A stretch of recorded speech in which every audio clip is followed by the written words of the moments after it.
ಕಾಂಗ್ರೆಸ್ ಬಂದ ಮೇಲೆ ಹಿಂದೂ ಪದ ಬಂದಿದೆ ಅಂడి. ಹಿಂದೂ ಅಂತ ಅದು ಇದಾಗಿದೆ ಕಾಂಗ್ರೆಸ್ನಿಂದ ಅಂತ ಹೇಳ್ತೀನಿ. ಇವ್ರು ಕಾಂಗ್ರೆಸ್ಸು ಹಿಂದೂ ಪದ ಇದು ನನಗೆ ಅಂಕರ ಅವ್ರಿಗೆ ಬಹುಶಃ ಮುಸ್ಲಿಮ್ಸು ಅಲ್ಪಸಂಖ್ಯಾತರು ಅನ್ನೋದು ಒಂದು ಬಿಟ್ಟರೆ ಕಾಂಗ್ರೆಸ್ನವ್ರಿಗೆ ಯಾವ ಹಿಂದೂಗಳೂ ಗುರ್ತಿಲ್ಲ, ಮತ್ತೊಂದು ಇಲ್ಲ.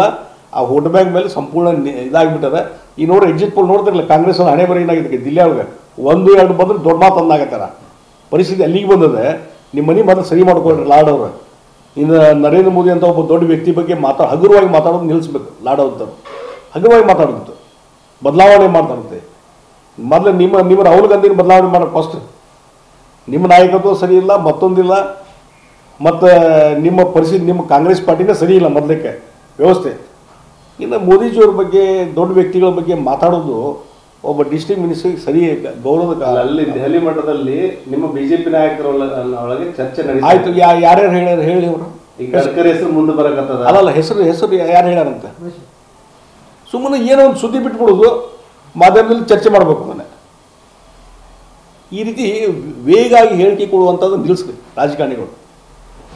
ಏನಾದ್ರು ನಿಮ್ಗೆ ಮಾಹಿತಿ ಇದ್ರೆ ಹೇಳ್ಬಿಟ್ರಿ, ಯಾರ್ಯಾರು ಎಲ್ಲಿ ಚರ್ಚೆ ನಡೆಯೋದು, ಯಾರು ನಡೆಯೋದು ಅಂತ ಹೇಳ್ಬಿಡ್ಲಿ, ಹೆಸರು ಹೇಳಿಬಿಡ್ಲಿ ಅವರು. ಸುಮ್ಮನೆ ಅವರು ಹೇಳ್ಬಿಡೋದು ಸುದ್ದಿ. ಸರ್, ಈಗ ರಾಜ್ಯಾಧ್ಯಕ್ಷರು ಬಿಜೆಪಿ ರಾಜ್ಯಾಧ್ಯಕ್ಷರು ಅವರೇ ಮುಂದುವರಿತಾರ ಅಥವಾ ಹೊಸಬರು ಬರ್ತಾರ, ಏನಾಗ್ತದೆ? ಅದನ್ನೆಲ್ಲ ನಾನು ಹೇಳಿದ್ದೀನಿ. ಪ್ರಾಪರ್ ಟೈಮ್ದಾಗ ಪ್ರಾಪರ್ ಡಿಸಿಷನ್ ತೊಗೊತಾರೆ.